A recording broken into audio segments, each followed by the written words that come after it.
नमस्कार मैत्रिणींनो, पावसाळा चालू झाला आहे.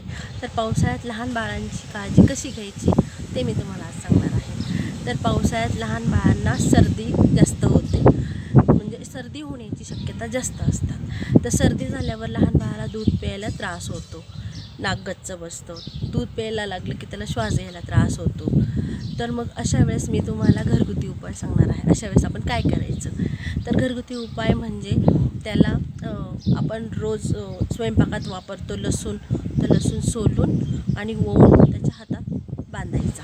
म्हणजे बाळ खेळताना त्याच्या तोंडाजवळ नाकाजवळ लसूण घेऊन जातं, म्हणजेच त्याला ते बरं वाटतं. आणि दुसरं म्हणजे ते किरकिर करत असतं, झोपत नाही, तर मग त्याच्यासाठी आपण काय करायचं, जायफळ उकळवून आणि त्याला 2 थेंब पाजायचं. आईच्या दुधामध्ये उकळवून आणि 2 थेंब पाजायचं आणि तेच जायफळ थोडंसं गरम करून त्याच्या कपाळाला लावून द्यायचं. आणि जर समजा अजून पण ते असं सर्दी वगैरे जास्त वाटत असेल तर गरम तवा करायचा, त्याच्यावर कपड्याने शेकायचं. आधी आपल्या हातावर चेक करायचं आणि बाळाची छाती पाठ हे शेकायचं.